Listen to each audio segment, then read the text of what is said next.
Yeah, like it lost a block, not half Mars, raise our flag, keep the sign to let you know that we're coming and we're nasty, man. Welcome, ladies and gentlemen, boys and girls, to Honcast.com, live here from the Hon Tour Studios. And we're going to kick things off today? We're actually going to start things off with our Honcast Podcast here on Honcast. Of course, things starting a little bit earlier than expected today. I mentioned in the Twitter and Facebook post there that things got bumped up today as far as the match that we're going to be covering, the Sound Blaster Finals for the qualifier. So as a result of that, the podcast also got bounced up. So that's why we're starting at this time. But anyways, a special surprise. Hopefully you guys are tuning in and excited because we got some awesome content to talk about. We really do. There's a lot to talk about with competitive Hon. So with that said, of course, I am Breaking CBK, as always joined by the great Charles from Medor. But we also do have our other co-casters joining us today on the podcast. First off, Sam, a.k.a. MilkFat. How you doing, buddy? Pretty good. How you doing, Charles, by the way? I forgot to ask you. Yeah. Thanks a lot. Skipped you over. We're just so used to it. No, I'm doing good. There's a ton of stuff actually to talk about today, guys. I was thinking about all the things that changed and happened with rosters and teams and all that jazz this last week, and so there's a ton of stuff to talk about. I'm really excited. You're looking comfortable today, man. I'm sporting the New York look, as I said. This is the the sweatshirt with the nice jacket over it. Gotcha. The New York look. The New York. All right, and of course, Beef Pot Pie returning once again. Seems like he may have become a staple here in the show. How you doing, Beef?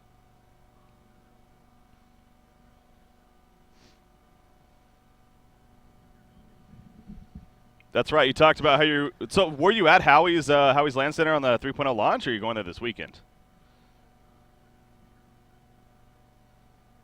Nice. It's going to be a lot of fun there, I'm sure. They got some good plans there going on with Hon. Nice. So, you're going there to cast it. Are you going to play it, or you're going to cast it? With Howie's, and we're going to be able to cast it, and got that all worked out.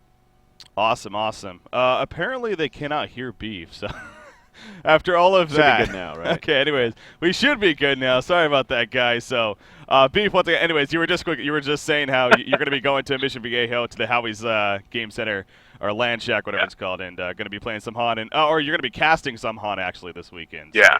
Do you know any players that are supposed to be there that we may know? Yeah, definitely. Leon Black, Heimer, Jeppens, Lalonde, Rookie from 007, wow. Porch and Doberman from Doberon Damp, Cakes, Zatron. There's actually a pretty good handful of players that are all going to be hanging out there. Wow. Hey, you need to watch out for the sleeper teams, man. I've been to a lot of Howie's tournaments. In fact, I don't think I've lost a Howie's tournament in like 2.5 years. Yeah. I will say this, though, man. There's going to be some sleeper teams that you wouldn't expect. It's going to be all Asians, and they're just going to roll up. Nobody's going to see them come in. And they're going to look like they're like 16 years old, and then you're going to find out that they're like these 1,900 players that you never even knew existed. They're there every time. Watch. Be ready for that. Is Pone going to be there? Do you know about that? Yeah, he'll be there. He'll be there. Yeah, I think Pone, Misery, all those guys. Right on.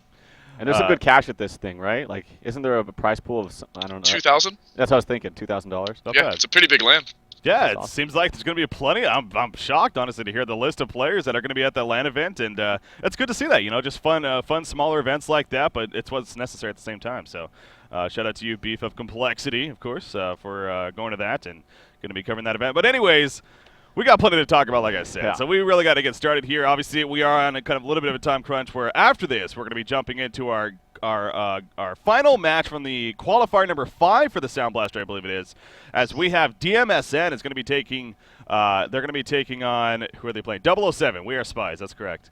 For the after this podcast. So that should be a lot of fun. Definitely stay tuned for that. But anyways, plenty to talk about. So with that said, let's get right into it, guys. We have Hon Tour Cycle number 4, obviously finishing up.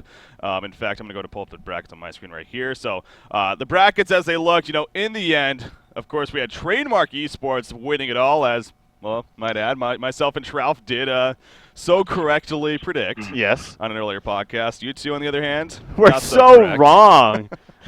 So wrong. Anyways. Hey, Lions did well. That was my prediction, that Lions was going to do well, and they went far. I give you props for that. And actually, so again, just a quick recap. Obviously, Trademark, they defeated State Green ultimately 3-2 in the grand finals, winning it all. But now I want to throw it around the board real quickly. So obviously on top of TDM winning it all, anything else that really stood out to you guys? Beef, I'll actually start with you, as you just mentioned there with Lions. Anything else, or that's it? Lions looked very, very strong. I was a little bit worried about Trademark Esports running with their new support and just kind of the chemistry of their team overall, but I was extremely impressed with how they were able to pull that series out. I was very, very worried for them when they were down a couple of games to Stay Green in that grand finals, but pulled it out, so congratulations to them. Yeah, no, I think it's safe to say Alliance probably is the biggest surprise and the biggest, maybe the biggest accomplishment even with it all, finishing third place in the HON Tour cycle number 4. So, Sam, what about you?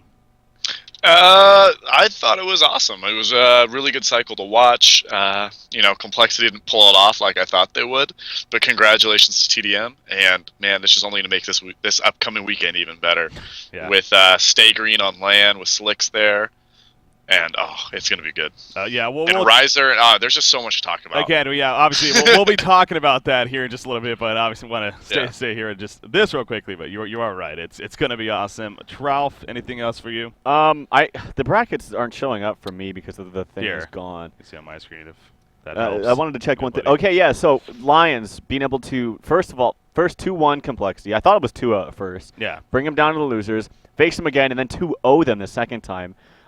Is that a testament to how strong Lions is right now, or is it just simply stating how Complexity's still in that slump and haven't got their groove back, as Stella would say? But as Sam alluded to, we're gonna be talking about that a little bit more. So they impressed me. Also, TDM versus Stay Green, we both expected, if not even just TDM to win, that being the matchup in the grand finals. Mm-hmm. But I just thought the resilience from Stay Green impressed me the most. Being down, they lost the first game, I believe, so they were down 2-0 at that point, and then they came back and looked really, really strong. Even that game that they lost, they looked really good, and it was a really passive game as far as no kills, but lots of gameplay and lots of strategery going on. So I think they impressed me the most, honestly. God, that first game, I still stand by that. That was really one of the best games that we've ever seen lately. I mean, again, the action wasn't there by any means as far as kills, but it was just so well played on both sides when it came to just teamwork. You need to check out that VOD if you haven't. That's, of course, game 1 of the grand finals, Stay Green versus TDM. So the last thing that I wanted to add before we move on here was actually Domain of Pain. I'm not going to lie, it did surprise me a little bit. Especially with them losing Fitske going into the cycle to TDM, of course, with them already having issues with, let's be honest, even showing up. It's a case of, okay, is this the end of them? Is this going to be it for them? They didn't show that. I mean, they actually they did lose in the first round, but they took Complexity to 3 games in the first round, and then they ended up getting all the way to losers bracket round 3, where they eventually lost to TT Esports 2-1. Now, that was kind of one last hoorah in a sense for Domain of Pain, as again we'll talk about in just a little bit. But I thought it was cool to see them, despite all their issues that they were going through, to still do fairly well. But Domain of Pain is no more, with that said, unfortunately. But again, we'll talk about that in just a little bit. I know that we did also have an interview that we wanted to jump into here shortly. I don't know if we actually have him on the call yet. But we were planning on interviewing, of course, the captain of Trademark Esports. It's going to be joining us here shortly. And we'll get his take on, of course, winning it all in cycle number 4. So TDM, though, they've won 3 out of the 4 cycles now. They're in a comfortable lead, to say the least, when it comes down to the standings. As just taking a quick look at my screen here, but they're now over. What is that? They're over 3,000 points ahead of the next place team in State Green. That's a very, very comfortable lead. It's safe to say that TDM, it's not mathematically securing them a first place spot by any means, but unless some very disappointing results happen in these next 4 cycles, they're in a good spot for being number 1. Yeah. I mean, who knows? They could be in bronze by the end of cycle 8. It is possible. You're right, Sam. It is possible. Is that your prediction? It's possible. Is that a solid prediction? But it's possible. Yeah. And, speaking of the standings, and you got State Green, a comfortable second for that matter, and then it starts to get a little bit closer, complexity. And what I really found interesting, Sam actually pointed this out to me, there was no changes amongst the top 11 teams when you look at that, other than We Are Spies jumping up 5 spots. Other than that, everyone pretty much stayed in the same area. Granted, there are points that where it really closed the gap, but a lot of similarities going on, to say the least. A lot of teams staying in the same spot. So any of that standing out to you guys? We Are Spies. What does that little symbol mean? They went up 5? They went up 5 spots, yeah. Yeah, well, that's winning Gold League, as they actually played Well, we'll talk about that, but they're playing, of course, in the Sound Blaster DMSN, and they 3-0'd them. Yeah. In the Gold League, and that was 1,000 points, I believe. It's the same as 5th, 6th for Diamond. So that's a lot of points, and just credit to them. They've been looking pretty good lately. Yeah, they definitely have. Anything from Sam or Beef before we move on here? I'm kind of surprised that Dundee's Jungle Devos didn't move out, and they are actually still in gold again. They dropped 2 spots. I always consider them a top team, a diamond team, but it looks like they aren't. Yeah. Beef? Just how close some of these teams are to each other right now. Especially, I'm talking about 9th, 10th, 11th, and 12th. And I mean, that's right at that cutoff of who's going to be making it into that final bracket to try to play off for the last spot. There are 50 points separating 9th from 12th right now. 50 points. That's not even a whole placing in Diamond that's separating those teams from moving around.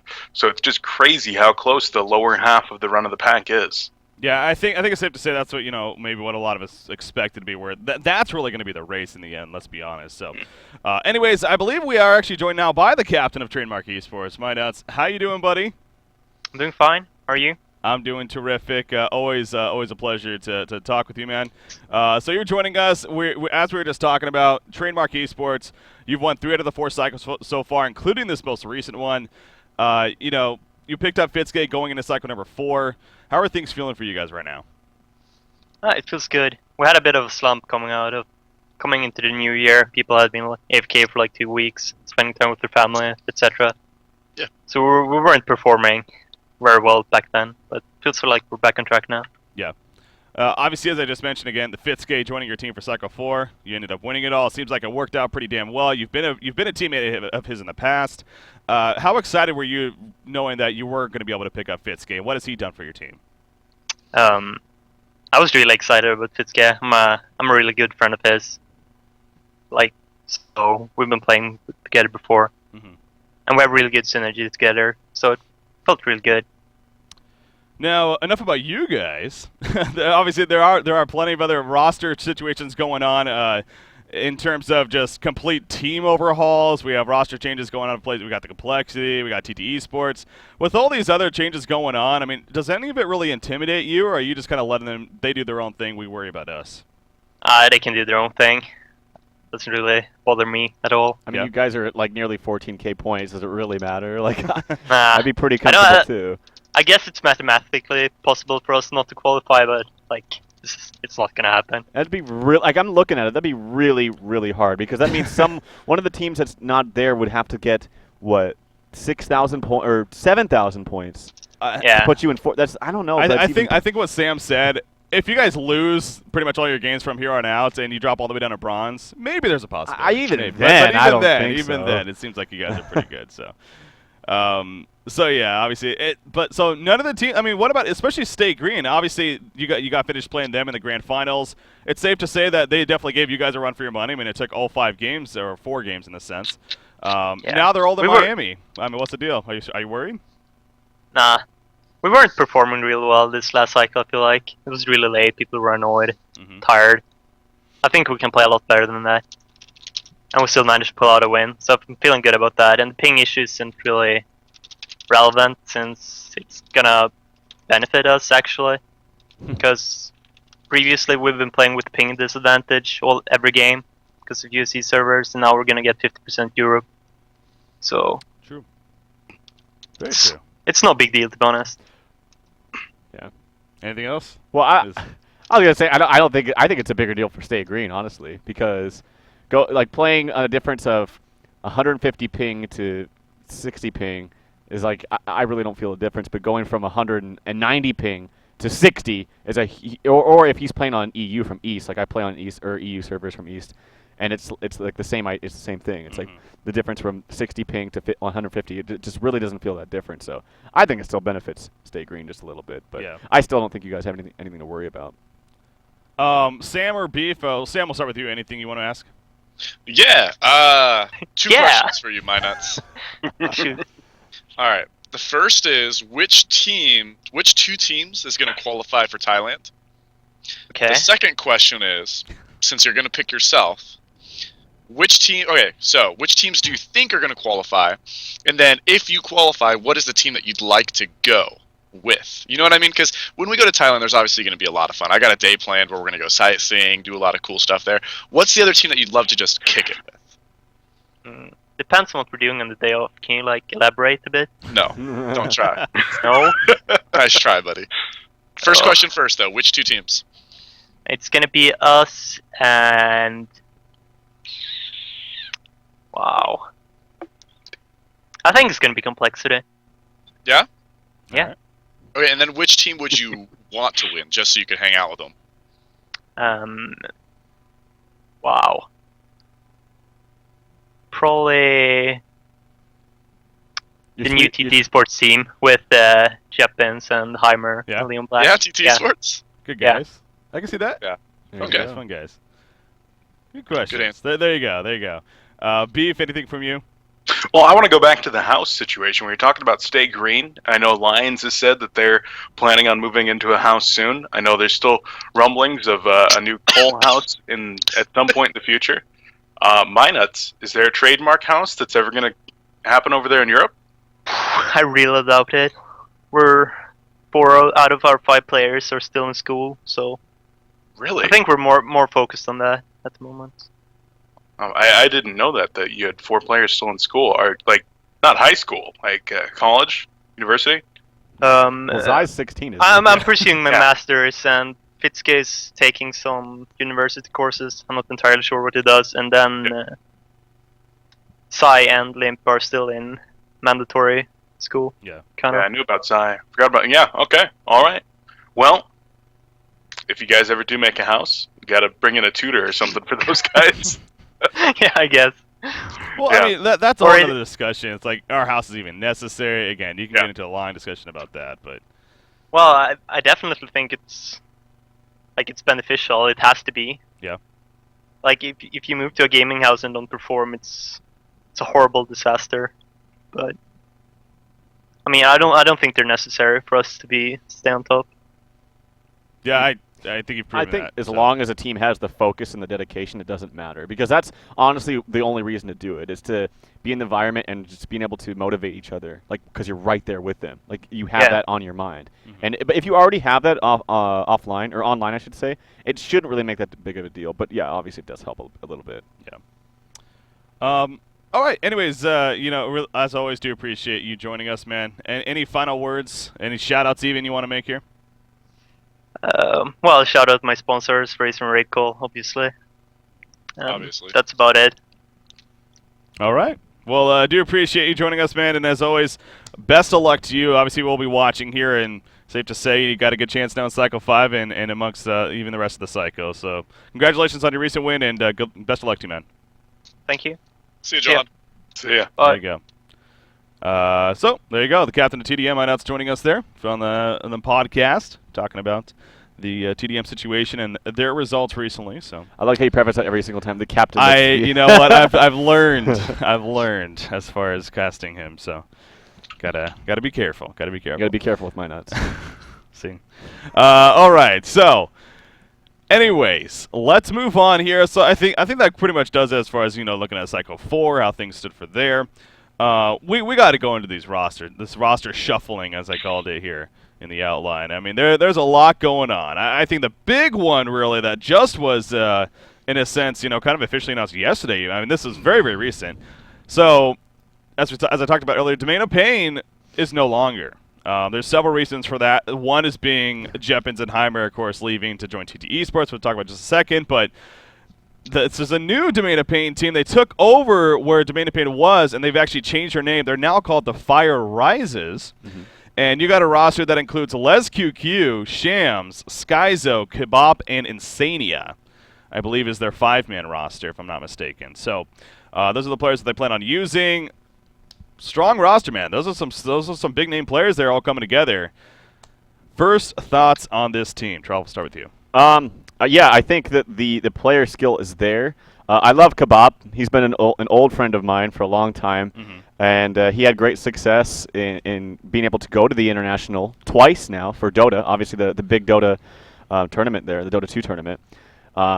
wasn't able to get the results, obviously, that he wanted. I don't think his team placed very well at all, honestly, in both events. But still has great experience in that game, not to mention experience in Han as well. So I love Kebab. Insania is obviously a very... I don't know which... I'd like to look at the roster again and see what roles they're playing, because I think Insania is... He played the hard support role for TDM, and he obviously did fine. Like, he helped TDM in their victory, a DreamHack winner. Like, what more could you ask for? But I do think that his stronger role, honestly, is in the jungle role. And I think he'll be strong there. I think overall it's a good team, but I've seen them scrimming, and they have been losing to I don't want to put down to some other teams, but some teams that aren't exactly the strongest. Like we just talked about Denny's Jungle Devos. They're now in gold again after not being able to qualify for Diamond. They've lost to them several times. So it's going to take them some time to scrim and get their style and get their groove. I'm going back to that word over and over. But, I think it's a good team. It's just going to take some time. Yeah. Beef, we'll throw it to you. I mean, what is your take on this whole new roster, new lineup? I'm really happy that a lot of these teams are able to, or a lot of the players were able to find a new team. I know that they've been looking around. I think it's going to be a really cool roster. Complexity losing Les QQ and Shams, who were both kind of playing as backups, though. Like, how's this going to affect them? They're now at a 5-man roster. Nobody can miss, and, somebody has internet issues. B-Kid has to take a last-second trip to the gym. Like, they're not going to have anybody to come fill in. And so it's going to affect them for sure, but happy to see Skyzo back. I was a little worried that he was just going to go make a living playing cards, but I think it's going to be a really strong team. Like Trump said, though, I've seen them scrimming around, and it's going to take them a while to find their chemistry, but I think the skill is there, and once they finally do, they're going to have some pretty good success. Sam? I'm really excited to see Shams actually playing consistently and regularly on a team. I had the pleasure of playing with the guy back on Clan Milk back in the day, and he is just a really good player, really good leader, very vocal, and I think him, paired up with Insania and Kebab, they're going to be a pretty good team. And like everybody else says, it's good to see Les QQ and Skyzo back. A lot of people were worried, like, if they don't get on a team, they might fade out. Yeah. But hey, they're back on a top level team, and that's great. Well, that's one of the first things that stood out to me was, and I was just pointing this out before we came on here, how this team, it's interesting because when you look at it, when you really break it down, so you have Insania, who got cut from TDM. That's just simply how it was. He got cut from TDM. Les QQ, who was trying out kind of with Complexity as a new fifth. In the end, though, it seems like that again they didn't go with him. So now he was, he left that team and now is part of this one. You got Shams, as you mentioned, Beef. He was kind of always been Complexity's kind of sixth man to go to. No longer a part of that. He's now a part of this main roster here.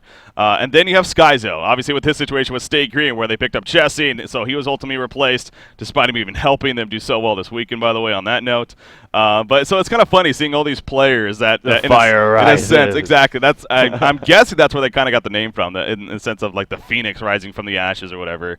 How these players that were kind of left behind as like, you know what, we're gonna go another direction, have your own good time. Well, they're coming together. And they got a lot to say, I'm sure, as far as both in a vocal and as far as a playing level. So it really is going to be intriguing to me, and I think it's safe to say this weekend going into Han Tour, we're going to look to cover these guys, at least initially, because I really do want to see what they're going to be able to bring to the table, that's for sure. So, My only beef with them is, the Fire Rises, TFR. I'm a big, fan of good tags, and those letters just look ugly together. TFR? Ugh. Are they all caps or something? Is it in game? I think they are. I was trying to look for one of them on the list. TFR, it's all caps. Yeah, just T at like the. I don't know about that. Whoa! I think you're right. Oh. You're right. I think you're better. Go with Fire or Rise or something like that. Yeah. Tag, not TFR. Like people in Jets calling them the leftovers. That's just rude. The leftovers. Hey, but you know what? They're. That's a really funny name. And the tag would be left. They can use that as motivation, though, and I'm sure they are. I mean, again, there's got to be chips on these guys' shoulders. Like I just said, went through. These are all guys that were at least 6 mans or part of rosters even that eventually got cut off. So it is going to be fun. It's going to be fun to seeing what they bring to the table, and I'm sure they'll do well. Again, that's definitely a powerful lineup when you look at the players. Mm-hmm. I'm interested at the roles, though. You brought up a good point there, Trout, when it comes to the roles especially. That is going to be fun to see. Yeah. All right, so now this actually brings us to the next point of this team so with Han Tour, obviously with creating a new team, you would think, unfortunately, they would have to start with bronze and then, move their way up. Now, as I stated earlier, they ended up taking over, you can say, the Domain of Pain team with a workaround according to the rules. Now, they were penalized a lot of points. I think they lost 2/3 of their points in the end. So they are going to be in Diamond, but they only have 880 points currently, which is pretty damn low. Sam, I want to give this to you, of course, as far as, why did this happen? What was the reasoning for this happening? I think when we initially made the rules, we were mostly looking at, okay, so if roster changes were going to happen, if, a team were to split up and, 3 members wanted to stay, okay, sure, they could add 2. There we go. They're not going to get penalized. People change. Rosters happen. Yeah. And you know what? I don't think this is something that might have been an oversight, but it looks like they were just able to find kind of a way around the rules. Props to them. Congratulations. It doesn't seem right. And I agree. Obviously they belong in Diamond. Having them go through Bronze, Silver, and Gold is going to suck, especially for those lower level teams. They would just smash their way through. And so it's nice about that, but obviously this is something that we're going to have to look at for Season 2. There's a lot of things. This is our first season doing a huge major event like Contour, and I think that for our first season, having it be as long as it is without having any balance changes with these rosters, I do think that was a little bit of an oversight on my part. But this is great. This gives us a lot of material so that when we do change the rules for Season 2, we have examples to look back on. Mm-hmm. So yeah, I mean, I'm not mad that it's happening. I'm great they're in Diamond. That's where they should be. But is it a little bit unfair? Maybe. I don't know. A lot of people are happy. Some people are upset. Yeah. But in the end, what it comes down to is, hey, okay, sweet. Somebody's pointed out a flaw or a possible workaround in the system. Now I have something to fix. So this isn't going to be around in Season 2. Congratulations to Insania for taking advantage of it. Well, the other thing, too, is, how often, in the next season or whatever, are you going to have a team completely disband at cycles number 6? That would be the time where I feel like if at any time a team would disband, it'd be earlier on in the cycle. So I think it's just kind of one of those freak accidents, so to speak. I agree. I know there is the one argument that's being brought up is more of a case of I think the fact that they're in Diamond, I think that's hard to argue against personally. I mean, again, this is clearly all these players have Diamond experience even from multiple cycles. Now, it's safe to say, the last thing we want, kind of similar to the complexity situation of the qualifiers, where it was a case of, do we really want them starting from Bronze because of this unfortunate event? That's not good for anyone, let's be honest. So the fact that they're starting in Diamond, I think is a good thing. There is the argument, though, that why not just have them get 0 points rather than the penalty? My take on that personally, it's when I ultimately look at that picture, and we're kind of breaking down as, again, kind of before we came on here, it's so minimal when you think about it. 800 points is 0 points. Yes, in a sense that is quite a bit, but at the same time, it's really not a lot in the big spectrum. They're still going to need to do very good. They're going to need to at least finish top 4, if not win one of these Diamond cycles, going in the next 4 to finish top 11 overall to qualify for that event. So in the end, they still need to prove themselves. It's not like they're getting a free ride by any means. They're not getting a free ride out of this. They need to prove themselves. So I think that's the best way to look at it too, when you're kind of trying to fight for both sides or whatever. But and ultimately, it sounds like it goes back to the rules. They found that loophole, whatever you want to call it, in the rules, and they took advantage of it. But changes to make for Season 2, as you put it. Exactly. So, any beef? I know I want to get you your chance to give your take on the situation. Anything you want to add? I think it's really cool of Vemp to have essentially donated his team like this when he's, leaving the competitive scene for the moment. I don't know.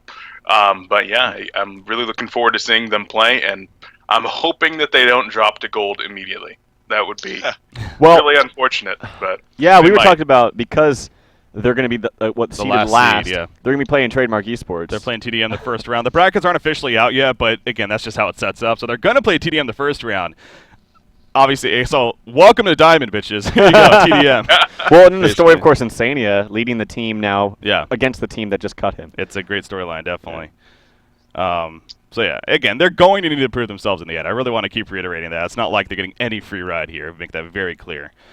All right, so, but you also, I didn't even really think about that, but where does this leave Emperor? Where does this leave Angry Testy, for that matter? I know a lot of fans of Angry Testy out there wondering if he's still going to play. I've got the kind of the feeling that Testy is not. I kind of feel like he's just going to go back to doing his thing with streaming and whatnot. But, maybe an opportunity will come up. Who knows? when it comes into it. But people do notice that he is on the roster right now for the Fire Rises, but I believe he just hasn't left yet, is basically what they've been saying. So I heard he's their carry player. Is he actually playing? I don't think that's happening. That's what I heard. I heard Chu's coming back, too, to play with him. Oh, yeah. No, that I did hear. Chu, Yoda, and... No, we can't do that, guy. People use us for actual legitimate source information. We can't troll them like that. I'm just saying what I heard. I'm not going to confirm or deny. True. Fair point. All right, so that's enough about the Fire Rises, though, unless anything else anyone wants to add. I got nothing. Sound like it? Okay. So moving on. Again, now as I kind of touched on a little bit with this whole Domain of Pain situation, Jeppins and Heimer, formerly of Domain of Pains, now they're a part of TT Esports. They actually joined, and there's another side of this story. Well, there's even another one now I think about it. So TT Esports, talk about roster changes. You have Jeppins and Heimer stepping in. You have Riser, who's now a part of Complexity. And then you have Whitalaba, who's actually announced that he's stepping down as a player on the team. He's still part of the team, but he's now going to be their sixth man, as he put it, so in case they need him. But he's no longer the captain. He's no longer going to be their main player. I'm not exactly sure on the reasons for this. I don't know if anyone has that information. But Leon Black is actually going to be the new captain. And then, so now you're looking at what's their roster. You got Leon Black, Jeppins, Heimer, Moravis, and who am I missing? Enzo. That's correct. Yeah, Enzo is their fifth. So things are changing, man. Where did this come from? Trout, any takes on this? Yeah, it's pretty crazy. I think Whitalaba stated his reasons, although it could have just been fluff. I don't know. But I think he has just some real-life issues to work with. He just doesn't have the time commitment. Or something like a job. Was it a job that he... I don't know. Something like that. I think that, he recently finished school. I think Dave's, 25, 26. He finished school. He's got a bachelor's. I think he's ready to get a job. I know that he's been Dave's a good friend of mine. I know he's been applying to some places, and maybe he just wants to focus a little bit on, trying to find a job. But at the same time, by being a sixth man, there's still a lot of opportunity to play Han. There's so many occasions where somebody can't show up. Somebody needs somebody for scrims. So it still gives you that excitement, that opportunity, because, we all have it in us. All of us like to compete. All of us like to be in the loop, in the scene. That's why we're all here right now. And that gives him his outlet. He's still able to be in the scene, but he's still able to focus on real life. I think that was a good move if that's what he's trying to do. Well, that's a great guy, though. It does kind of say. I think it's safe for all of us to say. He really is just not only a great player, but he's just one of those guys that you can't hate him. I mean, you love the guy in person, and just how he presents himself. So I will say it is kind of it is a negative thing overall for the Han community if he ultimately does step down from playing, at least on the level that he was. But obviously there is life after all, and yep. you got to worry about that too. So I do worry about the team in general, though, and how it's going to perform. Yeah. I feel like this is one of those cases where it's more of like a team coming together because they're just all friends. I just feel like I see that sometimes and it just never works out. Like, yeah, you want to have good team chemistry. It's very important. Don't get me wrong. But I think what needs to be there first and foremost is talent, coordination, dedication, and striving to be the best. And I don't know if it's there. And I don't know. I look at the roster, and I love these guys. Like, Heimer's awesome. I think he's really hilarious and funny, and he's a great friend. But I don't know how it's going to work out as a team. Like, who's going to play what role now? Is Enzo going to be stepping up as the jungle player, or who's going to who's going to be their carry? Who's going to be their initiator? Is it going to be Heimer now? I've never really seen him in that role. I don't know. It's just awkward to me. I don't know how their success will be, but we'll have to wait and see. I keep going back to this when we talked about Riser last week, and obviously Slick's also even leaving in the first place. The TT Esports is still 5th overall. They're still 5th overall in the standings. So I definitely get what you're saying. I agree with you. There is that big question mark, and it does maybe seem like they're coming together more as friends. But in the end, you still got plenty of talent on the team, and I still think when it's all said and done, this is still a diamond-worthy team, of course. And as long as things still stick together, they should at least finish top 11 going into that final event there. I guess the thing is, okay, with Slicks, he was their leader. I don't honestly think, not to discredit him, he was the best leader, but he was a leader. Like, he was like the one voice in games and competitive matches and scrims and whatnot. When he left, Whitalaba was a leader, and I actually think that Whitalaba is a very good leader. He's very understanding, he's smart, and he just has that aura about him. Now with the new roster, like, who's gonna Leon Black is now the captain, but is he really gonna take up that leadership role and guide them to play these games and captain them properly? I don't know. I just don't see it. Like, I feel like Whitalaba was a very integral part of that lineup. Yeah. Maybe even more so than Slicks was. I mean, Slicks was a great carry player, but I really feel like Whitalaba was was, I don't know. You know what's meat. just hitting me too? We won't have any Aussie representation anymore. I know. In Diamond at least. Well, yes, Slicks Ouch. is moving. Or Slick already moved. Slicks is now in America. You have White Talaba, who's just because you're in America doesn't mean you're not Australian. Come on, USA, Be USA. proud of your Okay, roots, man. okay. To be fair, yeah. You hear you're American. Come on, America. racist breaking. They're no okay. You're right. I guess that still stands, but yeah, no. White Talaba again. It sucks, but hopefully that gets all figured out, and best of luck to him, whatever he is focusing on, obviously in real life. So, anyways, so yeah, that's the whole situation. Anything else, Sam or Beef? You wanted to further on to that, or? I am so excited for that team. Yeah. Yeah, I think they're gonna be. There's a lot of fun. I'd love to just be in Skype with that team and just listen to them talk during a game. That's a team I want to do a vent cast of. I mean, exactly. TeamSpeak cast, Skype cast, whatever it is, but that would be fun. Well, yeah, and, TDM Captain Minus, he did say that if he had to choose one team to actually go with, TT Esports. There's a lot of personality on that team, that's for sure. Yeah. So, I didn't mean to cut you off, Beef. Sorry. Oh, we're good. Okay, we're good. We're good. We're good. We're not good. Riser joining Complexity. This is the next roster change to talk about here. We kind of knew about this, or we heard rumors about this in the last podcast, actually. But now he is a part of the roster. He is a part of the Complexity roster going into cycle number 5. There's been no official announcement yet from Complexity, so in that sense, it's not official. But he is going to be playing with them, from my understanding, this weekend and for cycle 5. Again, this is a big deal. Riser is a great player. We've talked about him a little bit with TT Esports, now part of Complexity, how good of a player that he was. What is he going to do for Complexity now that he's going to be playing with them, Trev? I think it's going to be a very positive thing for Complexity. When we talked about Les QQ when he was quote-unquote trying out, and I honestly don't think it has anything to do with his skill. It's just the roles are still defined as they once were. Riser will be playing that jungle role. That's what they needed to replace Chessie, who played their jungle. And now Chessie, fantastic player. It sucks to have him go, but I think Riser is probably the best fit to have him as the replacement. So I think it's a nice thing. But again, that being said, they were having problems with Chessie. Like, even great a jungler as Chessie was, problems with Chessie. Aside from that, as a team, they were having issues. It wasn't really, okay, now we have this big fix, or we got this great player coming in. They already had a great player there in that jungle role.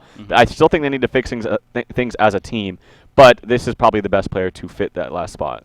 Great point. Sam, what about you? Yeah, I think Riser's going to do great.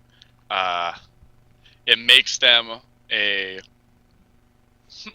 you know what? B-Kid might really like this. Riser's US West, right? Moon's back. Riser's US B-Kid might be able to Central, get some isn't he? servers going. Riser for him. Central, but yeah, I see where you're going. He's US Central. Yeah, he lives in like Yeah, Missouri. but Riser, Peter, Oklahoma. and Something. all of Wait, them, so they actually might be able to. Moon's coming back to the States, though? I'll have to look at it though. But that could be it. That could be why B-Kid did it. Well, yeah, Moon actually I think is in the air right now, going back to. Oh, is he? Okay. Vancouver, Canada. Huh. So. Wasn't aware of that. So he'll be. So I'd say. So then, yeah, he's going to be from the States for Cycle 5. So you're right, B-Kid. They could be labeled now as that U.S. East team. I take it, or maybe even U.S. West if they really want to. Maybe even U.S. West. Yeah, that's going to be. I'm B-Kid's assuming I will that. have that conversation later today. That's why they picked up Riser. We figured it out. Yeah, but no, I'm so excited. Riser's such a cool guy. He'll fit in really well in Complexity. He's so versatile. It's just one of the things you got to worry about is, like, people say it as a joke, ha ha ha ha, but realistically, they do not have a 6th member on their roster anymore. Sham's gone. So let's say something rolls around where they qualify for Thailand, they get to go to Thailand. Riser can't go. They don't have somebody to replace him. I mean, I guess I'm going to have to learn how to play the jungle. Like, that's part of the roster. Like, That's it's true. a joke, but it's a valid thing to bring. It is. Well, especially the fact that he did ditch TD Esports when they left for DreamHack Winter.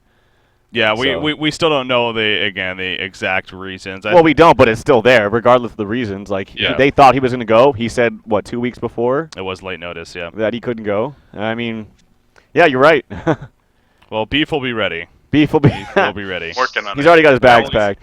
I only died to neutrals once this week on Tempest. It's okay. It's as many as time. wow, it's as many times as Yeah, Beacon and sure. Franzi did. I heard. Yeah. To Ancients. I heard about that. I didn't see Oh, it. that was the game against Lions. Yeah. Apparently they died to Ancients. They died both to of them. Ancients. Then they got level 1 Conqueror and they still lost. Ouch. This is not a complexity bashing show. Okay, yes. Enough of that, That was though. a rough series. That's a good point. That is a good point. And speaking of that, those qualifiers, they start next week, right? Yeah. The week after. It's next. after Cycle 5, right? Well, okay, you're right. So not next week, after Cycle 5. So the Yeah. following week, the 11th, to be exact. It goes on every off week of Han Tour is when the qualifiers will be. Yeah. So right now Okay. is an off week. It'll just be next It was, next yeah. time's off Okay. week. Okay. Drinking my coffee there. Anyways. All right, so the last roster situation I want to talk about, again, this one we've known now for a while, but just to get our take, now it's all come together finally. Stay Green. Stay Green. Chessie is now officially a part of Stay Green. It was taken care of. There was a statement released from Complexity that did make the point that, all right, it's done. We're moving on. And I actually don't have the statement in front of me. I wish I did. But anyways, so he cut ties with Complexity. He is now part of Stay Green. And I don't know if he's actually in Miami just yet. I've heard, though, he is going to be in Miami by the time the cycle starts. He gets there. I could actually tell you right now. Okay. He's going to be there for the cycle? He is... I heard he was last time I checked, but... Oh, Casey told me he wasn't going to be there, that he was having visa issues. I don't know for Chessie sure. gets there on Wednesday. Yeah. Okay, I lied then. All right, so I guess he's not Keizu gonna be gets there. here. Keizu's already there. Keizu got Yeah, there on yesterday. Wednesday.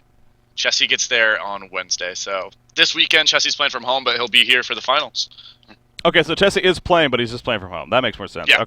Okay, so he will be playing. So at least we will get to see this roster finally here in Han Tour. We get to see Chessie playing with State Green. Sure, he's not in Miami yet, but we get to see that at the very least. So that's going to be good, again, for the team. And then once he eventually gets to Miami. But still, so even whether he's in Miami or not, you still have, let's be honest, Slicks is the biggest deal here. Slicks going from Australia and now living in Miami, that's huge. I mean, the latency is going to be crazy difference. We all have seen multiple times what Slick specifically can do on land at the DreamHack events. Imagine that now pretty much every single day with Han Tour to an extent. It's going to be good for Stay Green, I think, it's safe to say. What about you, Trof? Yeah, you can't discount that at all. Like, he should be performing just a bit better and be a little bit more comfortable with that much lower latency. So, like I was saying earlier with Minus was saying he thinks it's actually an advantage to him with the ping issues, but I don't think so. Like I said, going from 300 ping just about every... Actually, when he's playing on E, sometimes it's like upwards of 330 or something like that.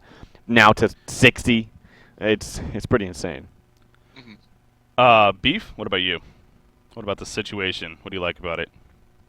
Like I said, I'm a big proponent of team houses. I especially just like being able to be in close proximity, being able to have similar schedules, and I think that SG is going to be one of those teams that's practicing 6-8 hours a day together every single day. And if they do not win one of the next 2 cycles, I will be disappointed in them. That's fair. I think that they're going to do really, really well. I think that they have a huge opportunity, and they need to do really well. I also, where is their sponsorship? Why did they not have a sponsor yet? They don't want one.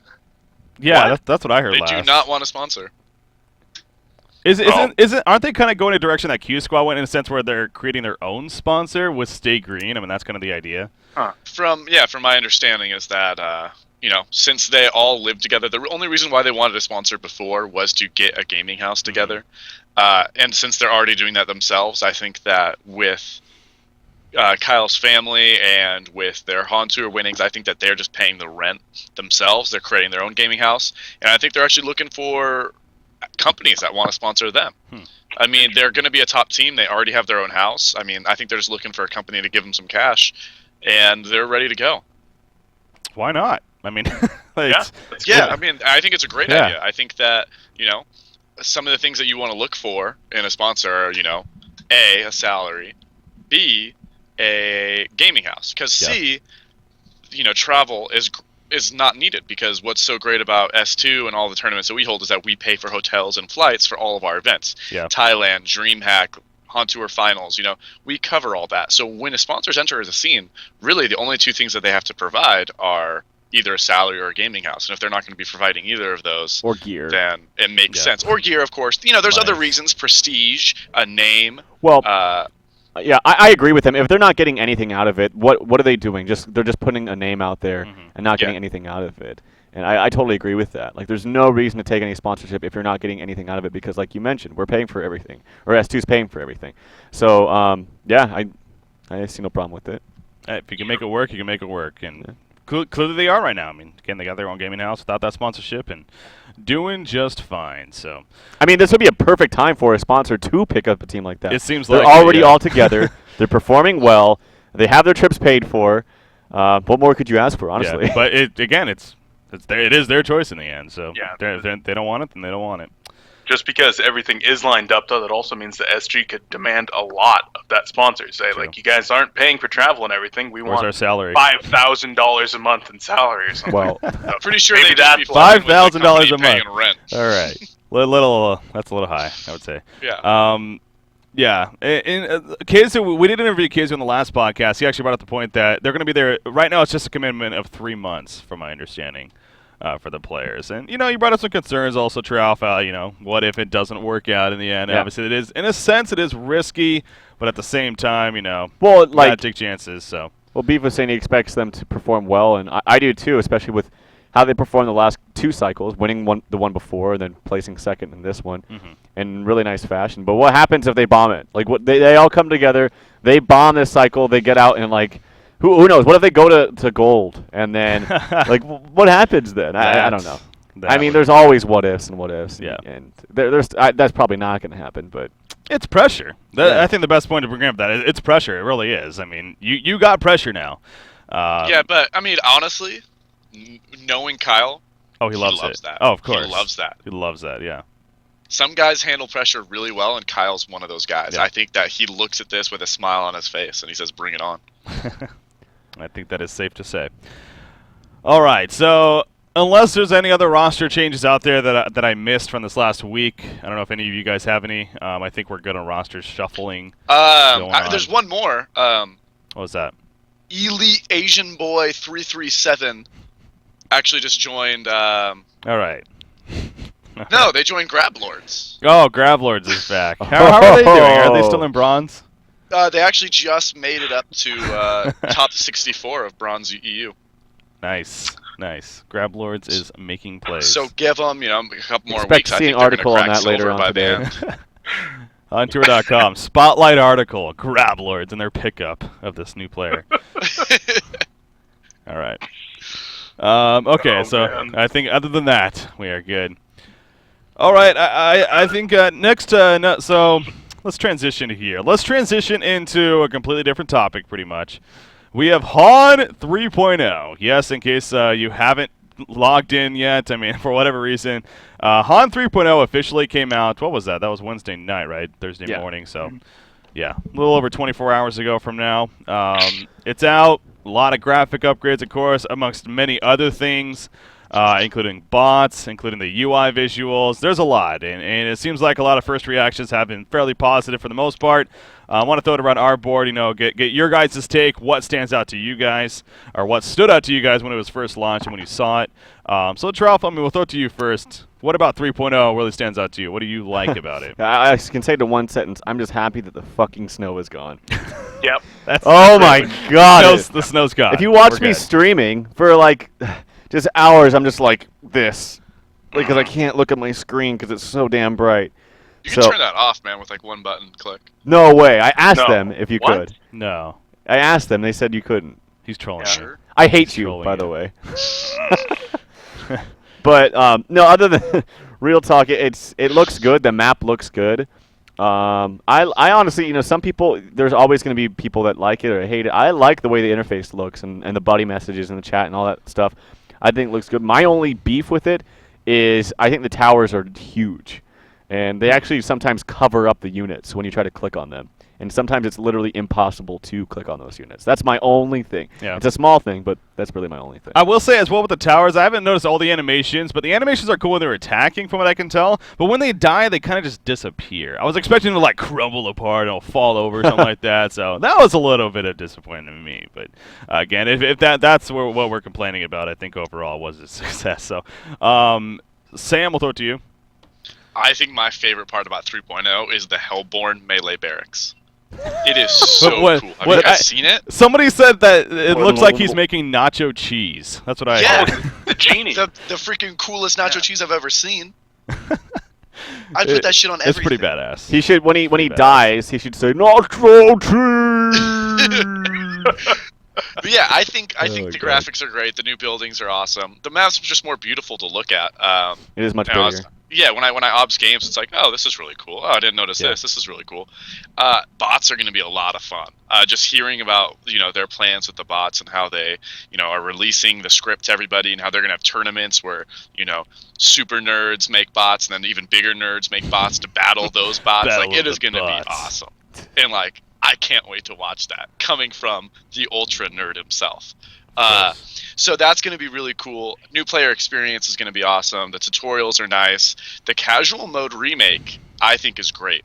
I don't know if you guys knew this, but you're no longer like an orange or brown player. All of the colors are swapped around. The stats aren't public. The stats are all private. So it really gives you an opportunity to go out there and play without That's only in casual mode. That's only in casual mode, right. Be safe. Yeah.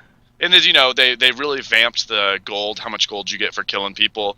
It is great to be able to hey, you guys want to come play it? Everybody in Han cares about their stats so much. Oh my gosh, I got a 2.7 KD. I am the best mid player in the world. Let me go mid.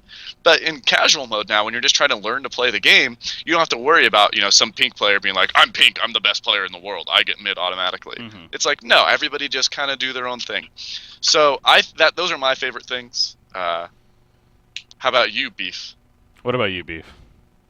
I really love a lot of the graphics updates. I mean, looking at the fog inside of the trees, that's just something cool from an observer perspective, that you can actually see somebody wading through the fog and see the fog of war actually receding. It's just really cool. The map is really, really nice to look at now. Some of the other things, I mean, Report a Player 3.0. I'm really hoping that takes off. It is so damn easy to actually report somebody and make sure that guy that's trolling you in that game. Sorry. You don't have to wait 5 minutes. You don't. Thanks, Ralph. You don't have to wait 5 minutes anymore. You don't have to wait until the game's even over. You just click on that symbol in their name, and it takes literally 5 seconds to submit your report. It doesn't cost any coins, nothing. And hoping that makes TMM just a little bit more bearable. Yeah. And the dragons are purple now. The dragons are purple. Did get changed. It's so purple. Yeah, those dragons look cool. They pretty badass. I've had some initial. I've both spectated and even played in a couple of games since 3.0. It seems like it came together very nicely overall. I think it's safe to say. And another part of it, as I don't know if too many of us mentioned, but the bots again. They were as a result of 3.0. And bots, let me tell you, they've been in works for a long time by this one guy here at S2 Games. His name is Paul. I don't even know what his in-game is now. But Malik. Is it Malik now? Okay, I know he's changed around a little bit. So Malik, as you may know him as, the creator of the bots, and actually we are now joined by Paul, aka Malik, I believe. Malik, how you doing, buddy? Hey, how's it going, guys? Doing good. I don't know if you could hear our discussion there, but we were talking about a little bit about 3.0 and our takes, and what we liked about it. And I mentioned bots at least. I thought the bots were fun. I got to play a game of bots even, and I dominated them, but that's expected. So bots, creator bots here. We got Malik. What has it been like for you, knowing that how long have you worked on this project? I think is a good way to start. Well, I worked on this project in some form or another, well over a year. It's something that it's been a bit of a team effort, but a lot of it, at least the bot logic itself, has been largely me. So seeing it go live at 3.0 and seeing all the positive feedback on the forums and stuff is just incredible. Mm-hmm. This is a huge thing for Han and for me specifically. So it's really exciting. I've been ecstatic for days. Yeah, and deserving of it. So again, you've been working on it for so long now. It's been released, but I think it's still safe to say, I mean, are there still things that you wish you could have done still, or that you may be adding in the future? I mean, is there anything on the top of your mind? Oh, absolutely. I mean, there's, one of the unfortunate realities of software development is just you don't have enough time and, development resources to do everything. There are some obvious flaws with the bots, but, the key component, the main goal of the bots is to players a place to understand how to play the game. Like the key feature is for new players to get in there and try and figure out how MOBA works, try and figure out how Han works, and just learn how to play the game without, being jumped into it and having to figure out 400 things at once and having your team yell at you and, oh my god, why did you buy these items and this and that, and I have no idea what I'm doing. It's pretty interesting because, like, a lot of the feedback on the forums is like, well, the bots are really easy. Well, yeah, the easy bots are very easy. The hard bots are mostly easy, but like one of the things that like people don't understand is how bad new players are. Like we brought in a bunch of people to do some focus testing, and we sat there and we watched them play and tried to see how effective the tutorial was and how effective the bots were, and they got crushed. Like, it's really hard. It's really easy to lose track of how hard this game is. Mm-hmm. Like, dying to creeps, dying to towers, not having your like camera centered on your hero or even close to it.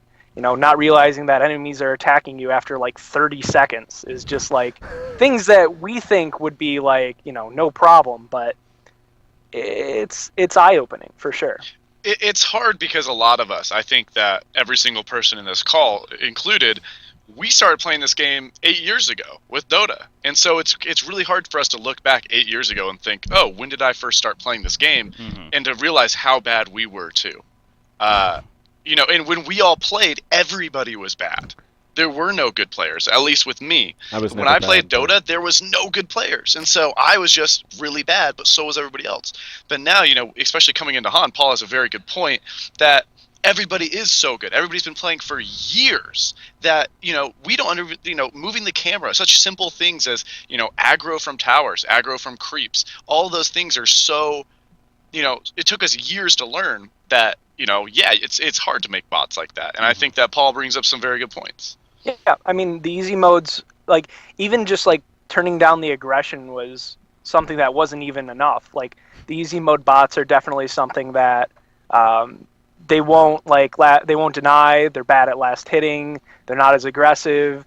Like, there's a lot of clamps that we put on them just to make, like, the default behavior just easier to deal with. And then we have more difficulties beyond that. And the interesting thing is, like, the hardest difficulty, which you can get to through custom games or whatever, and set the difficulty there, they're pretty entertaining to play against. I mean, people who have been playing this game for a while will certainly beat them, but like, going 2 versus 5 is very entertaining, and they behave like people normally would, with like the exception of a few, higher order logic stuff like, analyzing where the battle's going and saying, we need to shut down this carry because, he's just going to go out of control after a while. A lot of that sort of stuff is missing, but as a individual, they look like people. They behave like people, which I think is a huge accomplishment. All right, so again, Jesus of S2 Games joining us here. No, that's good times. Anyway, Malik here of S2 Games joining us and talking about the bots, the creator of the bots after all. I don't want to keep you on too much longer though, but one last thing I wanted to ask, if besides bots, what else about 3.0 has really stood out to you? What were you looking forward to in 3.0 besides the bots?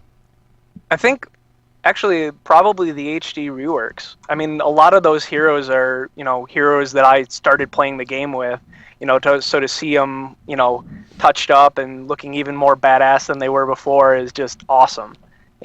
It's pretty exciting to be able to get in and go like, oh, I think I'll play Slither. Wait a minute. Look at this new avatar that's in there. I love this hero. Sweet, let's do that. Or whatever.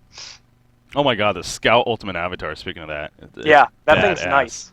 I think Content's done a great job with all the Ultimate Avatars, and the fact that Scout gets like a Predator, like shoulder-mounted laser when he gets a Codex is just nothing short of awesome. It's pretty badass. I think the Mage Bane looks cool. Looks really cool. Like the way his weapon is changed now, it looks really awesome. That's my favorite one.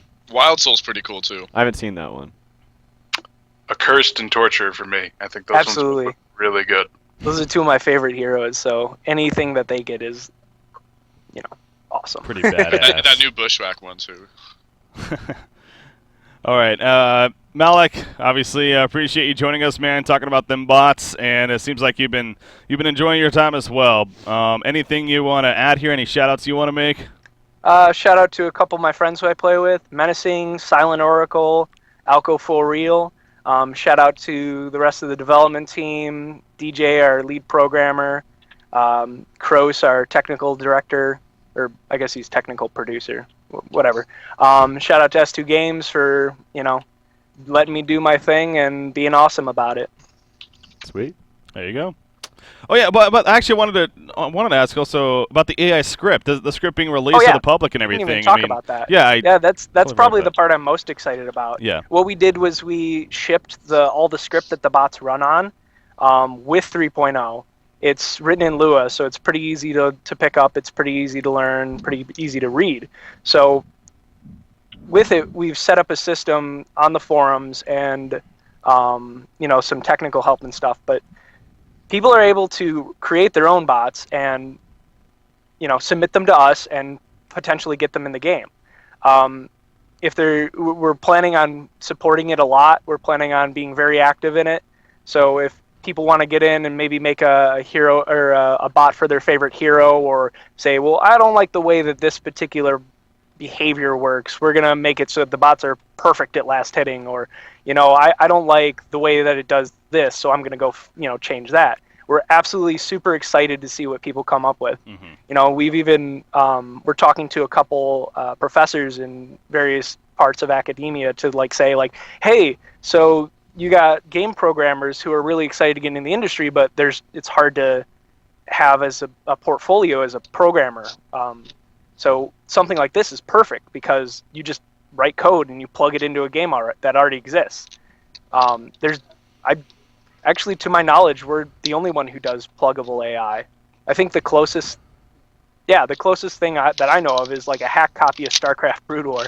So, any aspiring game programmers can get in and get their hands dirty and try something cool out. Definitely.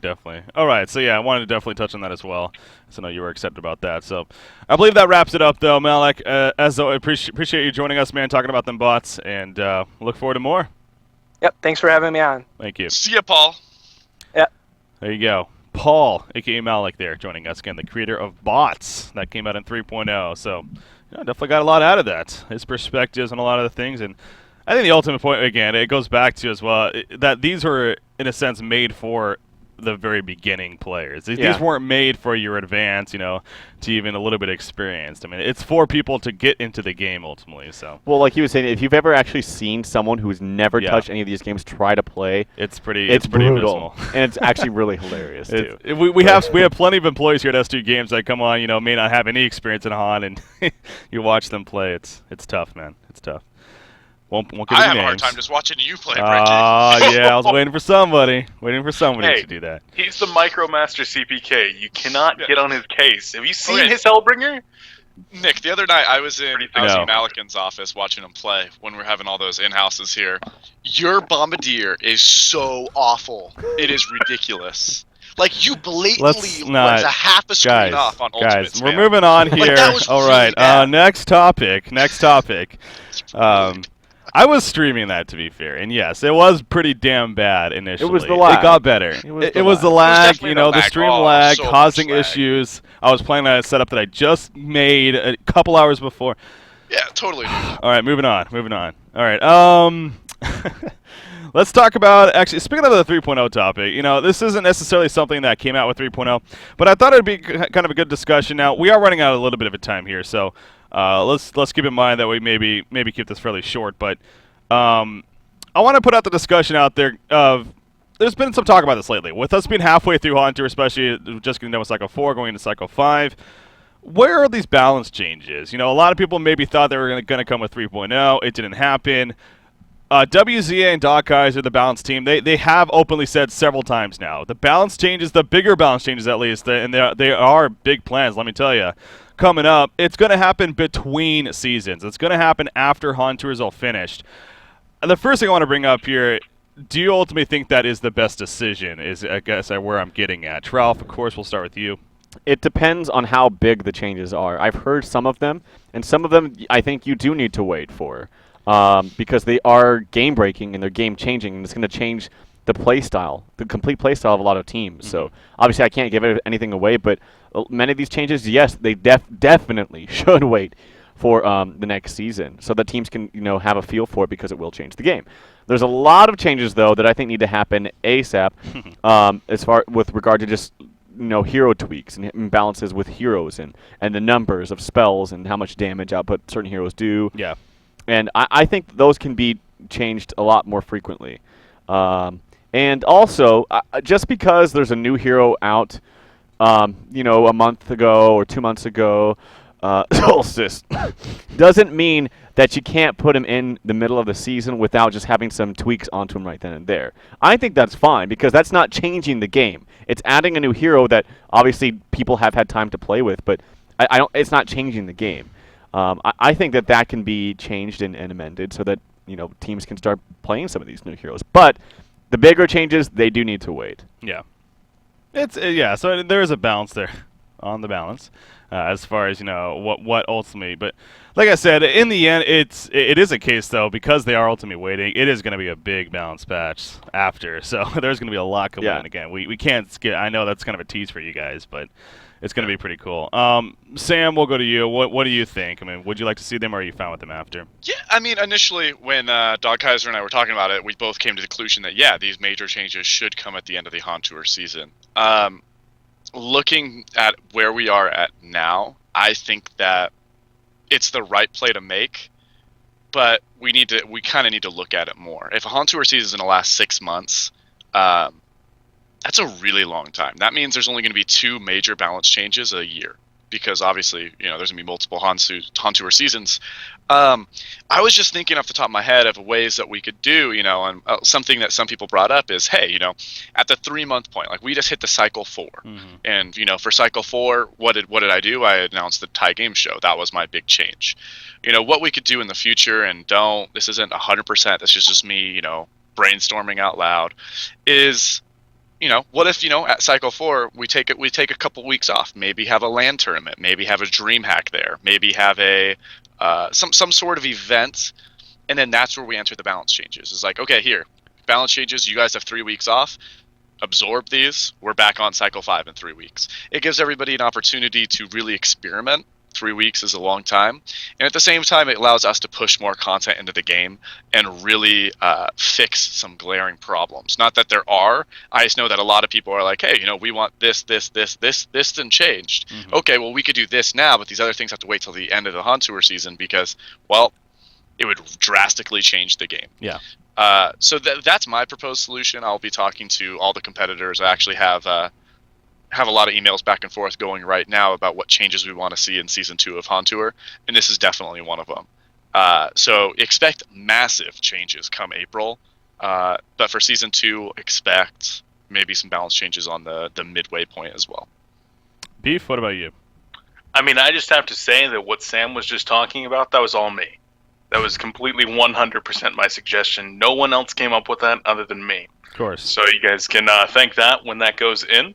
But, I mean, it would definitely be nice to have a little bit of balance in the cycles. And if we're able to get something done like that to allow for more balance changes in the future, then that's good. But you guys have really covered it for the most part. I'm hoping that if we do end up taking a 2-3 week break at some point in the cycles, that it doesn't throw off the momentum of some of these teams, that they don't take that as an opportunity to slack off and we don't see a top team, fall out. Because I know some of these teams, given the opportunity, they'll slack off. So we'll see.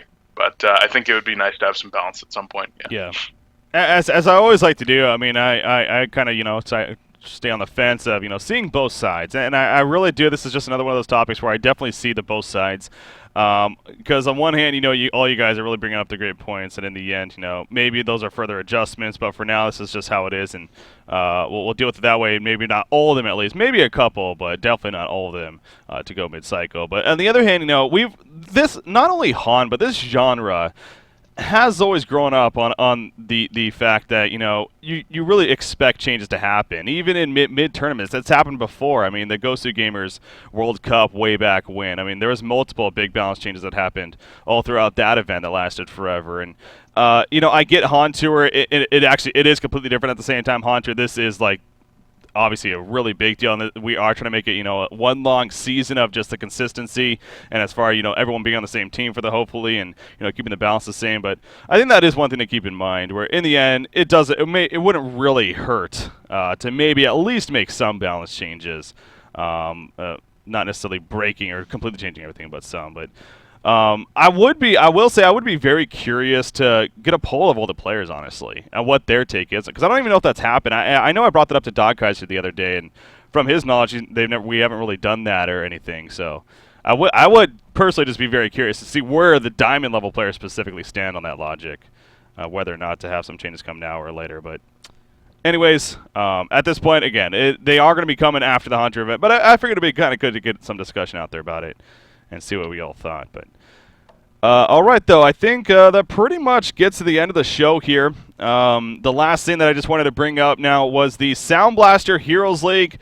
Of course, we're going to be covering the finals here, myself and Tralf, in just about 20 or 10 minutes from now even. We're actually set to be starting that. That'll be DMSN taking on 007. A.k.a. We Are Spies in that final match. That's going to be a really good. That is pretty good. It's a both rematch. those teams. Yeah. You know what you're saying? It's a Well, 007 took them completely. I didn't see the game, so I'm going to assume destroyed the MSN by taking them 3-0 in the gold finals. So yeah, it's a rematch in that sense. Yeah, it's from that was cycle number 4. This most recent cycle. So yeah, that is going to be a big deal. That's going to be pretty cool to watch. Of course, that will be best of the 3 in game coming up here shortly. Beef, I actually had a question for you. Did they announce a new invite team for this week? TT Esports. Okay, so TT Esports was the next one. Okay.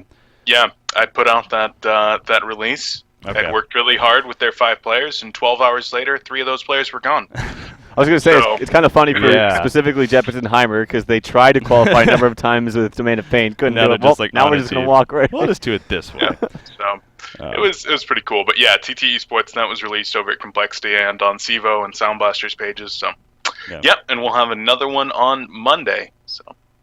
Awesome. All right, so TT Esports, a new announced team. And then, so you have the 5 announced, you have the 4 that have qualified so far.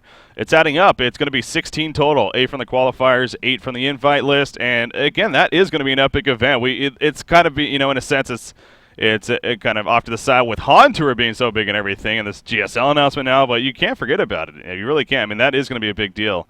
And it's going to be a lot of fun to eventually see where it all comes. But, again, we got our qualifier number 5 now. The finals for that is going to be coming up here shortly. With that said, we are going to wrap things up here on this Honcast podcast. As always, though, I want to throw it to you guys first to give your last opinions and shout-outs and whatnot. So, Beef, will actually start with you. Oh, all right. Well, guys, thanks for having me once again. I'm happy to be back here. Going to be happy to be on more, hopefully. But I do want to reiterate, I'm going to be heading down, literally right now to Howie's in Mission Viejo.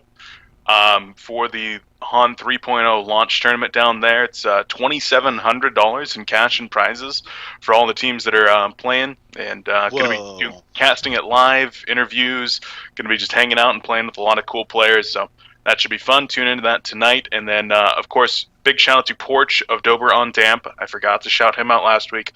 And a shout out to the Complexity Gaming organization and the sponsors, Sound Blaster, Origin, QPad, PNY, and Twitch. And that'll do it for me. Thanks again, guys. Is your stream that you're casting at, is it at /Complexity Han? Yeah, it'll be the same one I normally do. Okay. Yeah, that should be fun. Sam, what about you? Yeah, instead of doing a shout-out, one of the things that I'd like to do is really talk about the vote kick option being removed. It seems like a lot of people want to talk about that. I did notice that, yeah. According, talking around the office, it seems like the reason why vote kick was removed was because it was never used as a legitimate reason to get rid of somebody that was ruining a game. Because this is my experience with playing the game. Okay, 5 minutes in, somebody, a support player last hits a creep, and somebody's like, "Oh my god, this brown player was such a freaking noob, vote kick." "Oh my gosh, somebody messed up, vote kick." they would vote kick people for the stupid things. Competitive players, I'm so funny. Heimer's gay, vote kick. No, it's not funny. You guys are children. It was funny 2.5 years ago. It's not funny anymore. And it just got so overused and so repetitive that it was just annoying, and that it was never used for the real reason. And so I don't know if you guys have noticed, but the new rap system is actually pretty awesome. You mark it immediately, then after the game it says, hey, this person did this. Is this why you want to do it? And you go, yeah, or no, the person was just trolling for a little bit. They ended up redeeming themselves. I'll forget about it.